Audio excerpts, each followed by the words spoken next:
Hi friends, আমি শুভজিৎ আর তোমরা দেখছো আমার ইউটিউব চ্যানেল ট্রাভেল অ্যাডভেঞ্চার।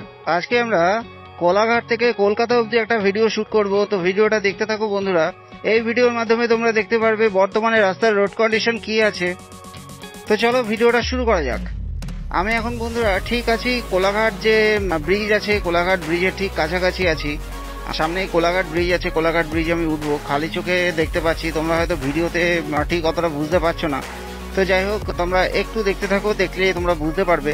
সামনেই আছে কোলাঘাট ব্রিজ, কোলাঘাট যে ফেমাস যে ব্রিজ, সেই ব্রিজ কিন্তু আমার সামনেই আছে। তোমরা দেখতেই পাচ্ছ আমি কোলাঘাট ব্রিজে উঠে গেছি। নতুন বন্ধু যারা আছো, পুরনো বন্ধুরা জানো, নতুন বন্ধু যারা আছো তাদেরকে বলে দিই যে আমি লাস্ট যে ব্লগ ছিল, ওই দেখো কোলাঘাট ব্রিজ। তো লাস্ট যে ব্লগ ছিল, ব্লগে আমি দেখিয়েছি কলকাতা থেকে কোলাঘাট অব্দি আসার যে ব্লগটা, সেটা আমি দেখিয়েছি। তো তোমরা যদি ওই ব্লগটা না দেখে থাকো তো কাইন্ডলি আমার চ্যানেলে এর আগের ভিডিওটা দেখে নিও। এর আগের ভিডিওটা দেখলে তোমরা বুঝতে পারবে কলকাতা থেকে কোলাঘাট আসার কতটা কি সময় লাগলো। তো যাই হোক, ভিডিওটা যখন আমি শুরু করলাম, এখন বাজে বিকাল 4টের সময় ভিডিওটা শুরু করলাম। তো চলো কলকাতা অবধি পৌঁছাতে কতক্ষণ কি সময় লাগে না লাগে টোটাল ইনফরমেশনটাই তোমাদের সামনে শেয়ার করব। আর টোলের কথা যদি বলে থাকি, তো কলকাতা অবধি ঢুকতে প্রায় একটা টোলই আছে, ধুলাগড় টোল। তো ধুলাগড় টোলে ওয়ান টাইমের জন্য টোল লাগে হচ্ছে 130 টাকা মাত্র। সেটা যদি ফাস্ট্যাগে পেমেন্ট করো তো। আর ক্যাশে যদি পেমেন্ট করতে চাও, সেই টোলটা তোমাদের পড়ে যাবে ডবল, মানে 130-এর জায়গায় তোমাদের 260 টাকা পেমেন্ট করতে হবে। তোমরা যদি দীঘার দিক থেকে, দীঘা বলো পুরী বলো, দীঘা বা পুরীর দিক থেকে তোমরা যদি কলকাতার দিকে যখন রিটার্ন করবে, তো ওই সাইডে কোলাঘাট ব্রিজ পার করার আগে যে হোটেল আর রেস্টুরেন্টসগুলো আছে, ওইগুলোর কোয়ালিটি আর দাম হিসাবে অতটা ভালো না।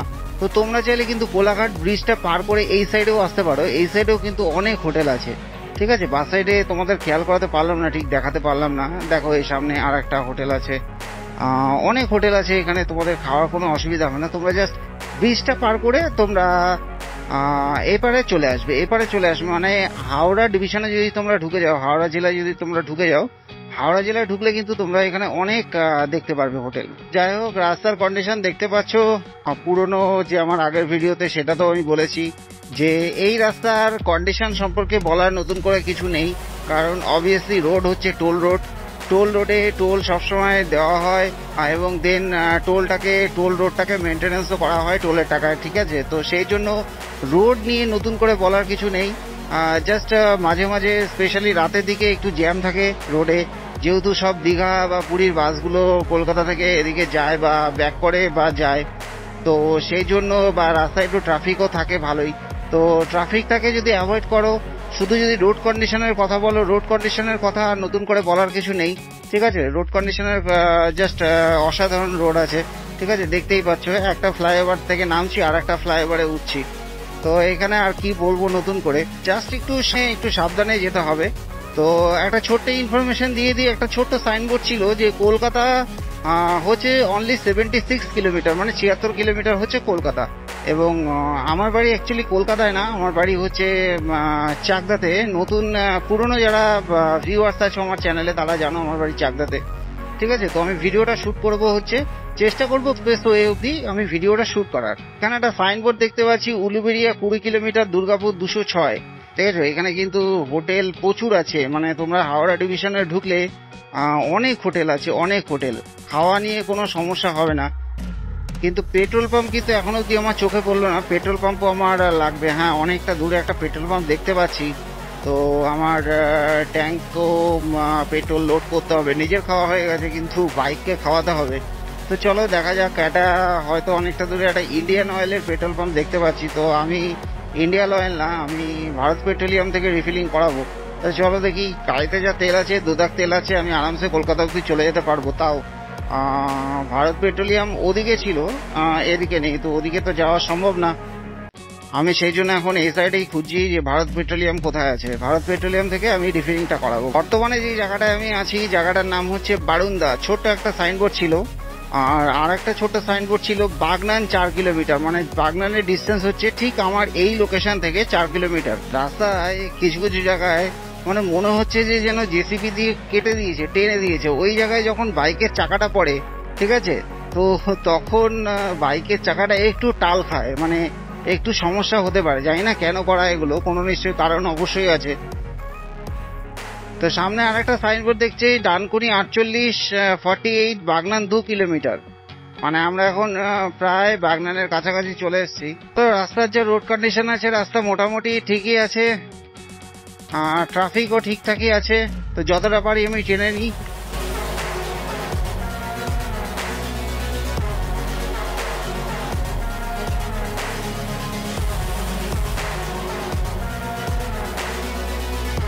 চ্যানেলে নতুন হয়ে থাকলে চ্যানেলটাকে অবশ্যই সাবস্ক্রাইব করে নিও এরকমই রোড ট্রিপ আর রোড কন্ডিশনাল ভিডিও দেখার জন্য। তো আমি সব ধরনের রোডেই তোমাদের ভিডিওর আপডেট দেওয়ার চেষ্টা করব। রিসেন্টলি যেহেতু চ্যানেলটা আমি শুরু করেছি, সেরকম সেই জন্য খুব একটা বেশি রোডের ভিডিও আমার চ্যানেলে পাবে না এই মুহূর্তে। বাট আমি এখন থেকে রেগুলারলি ভিডিও আপলোড করার চেষ্টা করছি। রেগুলারলি বলতে সপ্তাহে, ব্লগিং চ্যানেলে তো আর প্রত্যেক দিন আমি ভিডিও দিতে পারবো না, এটা অসম্ভব। তো আমি চেষ্টা করি যাতে সপ্তাহে একটা করে অন্তত ভিডিও তোমাদের সামনে তুলে ধরা যায়। পুরনো বন্ধু যারা আছো, যারা সাবস্ক্রাইব করে রেখেছো ভালো কথা, কিন্তু যারা শুধু ভিডিওটা দেখছো বাট সাবস্ক্রাইব করোনি, কাইন্ডলি চ্যানেলটাকে সাবস্ক্রাইব করে নিও বন্ধুরা। দেখো ভিডিও তো অবশ্যই তোমার কাছে যাচ্ছে, তুমি দেখছো, কিন্তু চ্যানেলটাকে সাবস্ক্রাইব করে রাখতে কি সমস্যা? চ্যানেলটাকে একটু সাবস্ক্রাইব করে নিও বন্ধুরা, ভালো লাগে দেখতে। বাঁ সাইডে যে রাস্তাটা চলে গেল, এই জায়গাটার নাম হচ্ছে চন্দ্রপুর জেলেপাড়া বা কিছু এরকম একটা হবে। যাই হোক, আমরা এখন সোজা রাস্তাতেই যাচ্ছি। এখান থেকে আমাদের কোনো দিকে কোনো টার্ন নিতে হবে না, ডানকুনির আগে অবধি আমাদের স্ট্রেট। দেখো সামনে একটা ইন্ডিয়ান ফ্ল্যাগ ঝুলছে, কি সুন্দর লাগছে দেখো সামনে, হয়তো দেখতে পারোনি তোমরা। যাই হোক, তুলসী বেরিয়ে যেতে হলে বাঁ সাইডের লেনটা নিয়ে নিতে পারো। দেখো সামনে ব্যারিকেডটা আছে, ব্যারিকেড থেকে বাঁ সাইডের লেনে চলে গেলে তুলসী বেরিয়ে এবং সোজা আমরা হাওড়া। আসানসোল 237, বর্ধমান 127। ছোট্ট একটা সাইনবোর্ড ছিল সাইডে, ডান সাইডে, তোমরা হয়তো খেয়াল করতে পারোনি, ওই জন্য আমি মুখে বলে দিলাম তোমাদের সুবিধার্থের জন্য।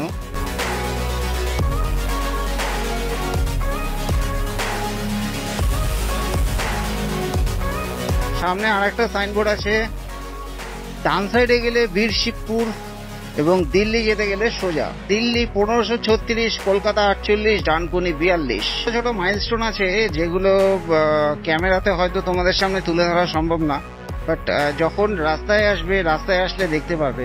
আর একটা ইনফরমেশন, উলুবেড়িয়া একটা ছোট্ট সাইনবোর্ড ছিল, উলুবেড়িয়া হচ্ছে আর মাত্র 2 কিলোমিটার। সামনে সিগন্যাল পেয়ে গেছি, সিগন্যাল রেড আছে। এতক্ষণ যতগুলো সিগন্যাল ছিল একটা সিগন্যালেও দাঁড়াতে হয়নি, বাট এই সিগন্যালে দাঁড়াতে হচ্ছে। চলো বাঁ সাইড দিয়ে আস্তে আস্তে করে নিয়ে নিই। উলুবেড়িয়ার সিগন্যাল ক্রস করে ফেললাম। তো এখন আমরা সোজা যাচ্ছি কলকাতার দিকে। উলুবেড়িয়ার কোনো বন্ধুরা চ্যানেলে থেকে থাকলে কমেন্টের মাধ্যমে নিজের উপস্থিতটা বলে দিও। আমি মজা করলাম, কমেন্টের মাধ্যমে বলে দিও হাই হ্যালো কিছু, যে হ্যাঁ দাদা আমি উলুবেড়িয়া থেকে তোমার ভিডিওটা দেখছি, ভালো লাগে দেখতে। বর্তমানে যে জায়গাটায় আছি, জায়গাটার নাম হচ্ছে জগৎপুর। সত্যি কত ধরনের নাম হয় জায়গার, হ্যাঁ আমরা ঠিক বলতেও পারবো না। আর একটা সাইনবোর্ড সামনে দেখা যাচ্ছে, কলকাতা এয়ারপোর্টের ডিস্টেন্স হচ্ছে এখান থেকে 45, কলকাতা 38 এবং শিবপুর সম্ভবত কত 25 কিলোমিটার মতো হবে, আমি ঠিক খেয়াল করতে পারলাম না। যাই হোক, রাস্তা তো ফুল ফাঁকা আছে। চলো ভিডিওটা দেখতে থাকো বন্ধুরা।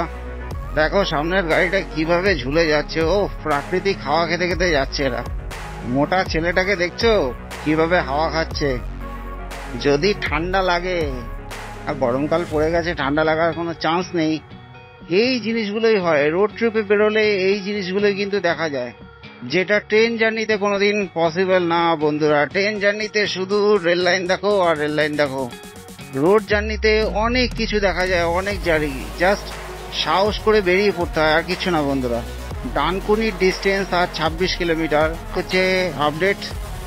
যে রোডের কন্ডিশন নিয়ে তো বলার কিছু নেই, বাট ট্রাফিক মাঝে মাঝে থাকে, মাঝে মাঝে কম থাকে, স্পেশালি রাত্রে ট্রাফিকটা একটু ভালোই থাকে। সিগন্যালগুলো যখন আসে তখন দেখতেই পাচ্ছ, দেখো সিগন্যালে কিন্তু একটু চাপ থাকে। তো দেখতে দেখতেই আর একটা সাইনবোর্ড চোখে পড়লো, যে টোল গেট যে আছে ধুলাগড় টোল গেট, টোলগেট কিন্তু আর 1 কিলোমিটারের মধ্যে। তোমরা সাইনবোর্ডটা হয়তো খেয়াল করতে পারোনি, যাই হোক আমার খালি চোখে দেখেছি আমি সাইনবোর্ডটা। এই দেখো উপরে টোলগেট 1 কিলোমিটার। তো 1 কিলোমিটারের মধ্যে টোলগেট আছে। এর আগেও তোমাদের বলেছিলাম টোলগেটে ধুলাগড় যে টোলগেট আছে, ধুলাগড় টোলগেটে কিন্তু টোল চার্জ হচ্ছে 130 টাকা ওয়ান টাইমের জন্য। যেহেতু আমাদের বাইকের জন্য কোনো রকম কোনো টোল লাগছে না, সেই জন্য কিন্তু আমরা দেখো এই বাঁ সাইডের লেনটা নিয়ে নিলাম।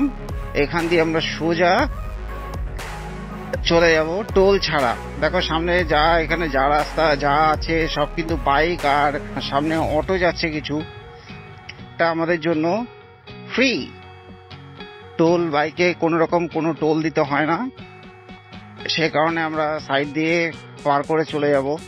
দেখো আমাদের ভিআইপি পাস, আমরা চলে গেলাম এখান দিয়ে, টোল বাইপাস করা হয়ে গেল। যাই হোক টোল পার করে যে সিগন্যালটা আছে সিগন্যালটা ফাঁকাই ছিল, আর যেহেতু অর্ধেক গাড়ি তো টোলে আটকে আছে সেই জন্য সিগন্যালটা ফাঁকাই ছিল। তো যাই হোক এখানে আরেকটা সাইনবোর্ড দেখতে পাচ্ছি, দিল্লি কলকাতা সোজা ধুলাগড় বাদিকে, মানে ধুলাগড় টোল যে পার করলাম আমরা এখন ধুলাগড়ে আছি। এবং দিল্লি বা কলকাতায় যেতে গেলে আমাদের সোজা রোডটাই কিন্তু নিয়ে নিতে হবে, যেহেতু আমরা কলকাতার দিকে যাচ্ছি। কলকাতা যেতে গেলে আমাদের সোজা লেনটাই কিন্তু নিতে হবে। আচ্ছা, ধুলাগড়ের সঙ্গে আর একটা জায়গা আছে সাকরাইল বলে। সাকরাইল যেতে হলে তোমরা এই বাস সাইডের সার্ভিস লেনটা কিন্তু ধরে নিতে পারো, এবং আমরা সোজা ফ্লাইওভারটা ধরে নিলাম কলকাতার দিকে যাওয়ার জন্য। এখানে ছোট্ট একটা সাইনবোর্ড ছিল ডানকুনি 17 কিলোমিটার, মানে আর 17 কিলোমিটার গেলেই আমরা ডানকুনিতে পৌঁছে যাব। এখন আমরা ধুলাগড় যে ফ্লাইওভারটা আছে ধুলাগড় ফ্লাইওভার থেকে নামছি। আমি ভিডিওটা শুরু করেছিলাম 4টের সময়, তো ধুলাগড় পৌঁছাতে সময় লাগলো আমার 5টা 11।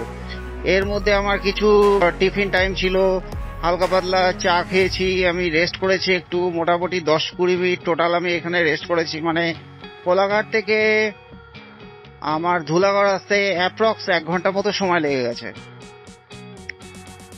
4 চাকায় আসলে আর একটু হয়তো ফাস্ট আসা যেত, যেহেতু বাইকে স্পিড মেনটেন করে ঠিকঠাক ভাবে আমাকে যে যতটা স্পিড আমি কন্ট্রোল করতে পারবো ততটা স্পিডে যেহেতু আমাকে আসতে হয়েছে, এবং স্পিডটা হয়তো 70-এর কাছাকাছি, এই স্পিডে কিন্তু আমি মেনটেন করে আসছি। এবং বাইকে যদি আমি 4 চাকায় যদি আসতাম তাহলে কিন্তু আমি আর একটু ফাস্ট চলে আসতে পারতাম। আর একটা সাইনবোর্ড চোখে পড়লো ডানকুনি এখান থেকে 17, মানে আগেরটা বলেছিলাম 17, এটা হয়তো 16, এটা 16 কিলোমিটার।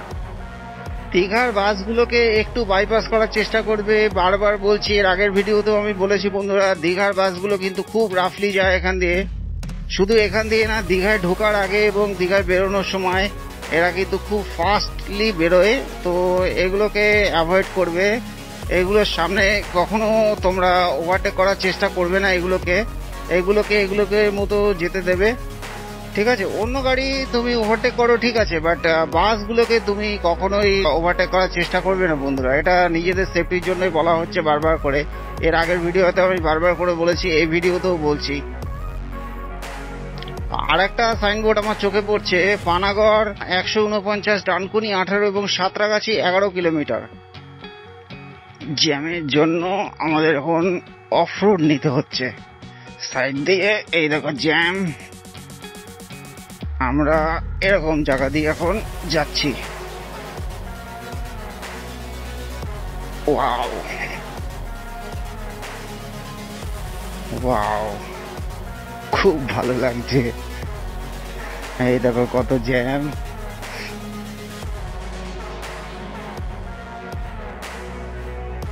দেখি আবার কোনখান দিয়ে যাওয়া যায়। চলো, এই হচ্ছে বাইক নিয়ে আসার সুবিধা, কেউ আটকাতে পারবে না। চলো লেটস গো। আসার সময় জ্যাম হালকা পাতলা পেয়েছি, কিন্তু যাওয়ার সময় সিগন্যাল গুলো এত জ্যাম। মেন হচ্ছে সন্ধ্যা যেহেতু হচ্ছে আর চাপ বেড়ে যাচ্ছে হাইওয়েতে। যদি সন্ধ্যার পর ঢুকতাম বা সন্ধ্যার আগে ঢুকতাম তাহলে হয়তো কোনো সমস্যা হতো না। যাই হোক, একটু জ্যামের মধ্যে পড়তে হয়েছে। চলো, এখন জ্যাম খুলে গেছে, আমরা টান বেরিয়ে যাই। চলো বন্ধুরা, সামনে আর একটা সাইনবোর্ড দেখা যাচ্ছে, কলকাতা যেতে গেলে বাস সাইড দিল্লি স্ট্রেট, বালি যেতে গেলে স্ট্রেট। তো আমরা এই ফ্লাইওভার এখান দিয়ে ঢুকবো না, আমরা স্ট্রেটই নেব, দিল্লি রোডের দিকে নেব আমরা।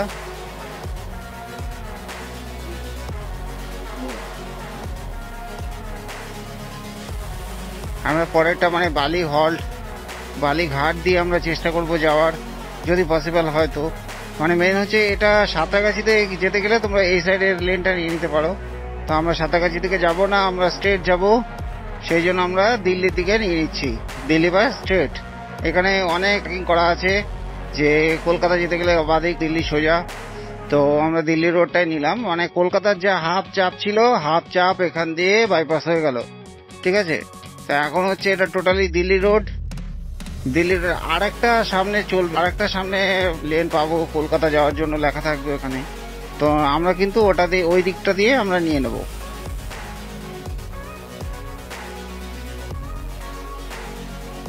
তো এই রাস্তাটাই চলে গেল কলকাতার দিকে। এখান থেকে বেনারসের ডিস্টেন্স হচ্ছে 700 কিলোমিটার মাত্র।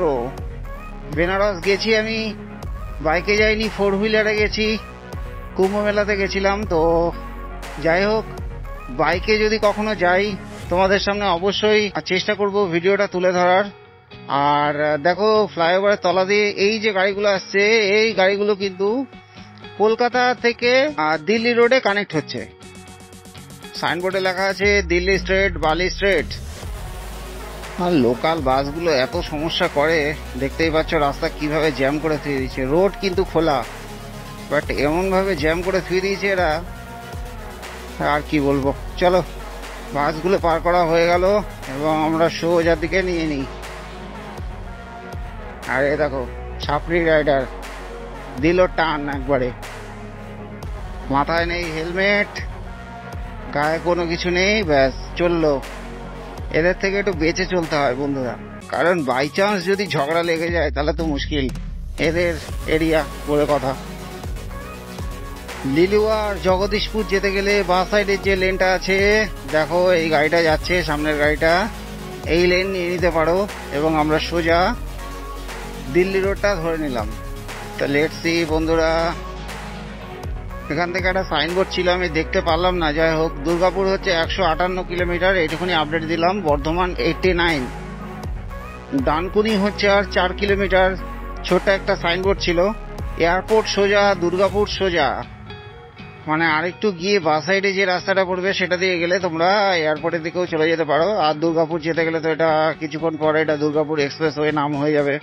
তো সেই জন্য দুর্গাপুর যেতে গেলে এই রাস্তায় নিতে পারো।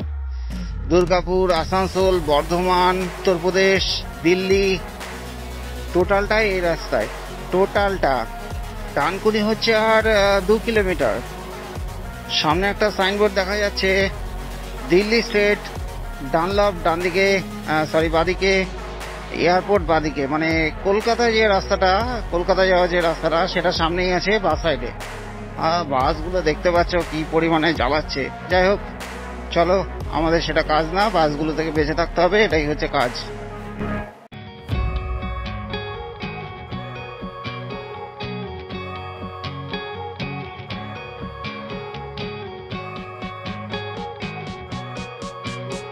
Toll road ends.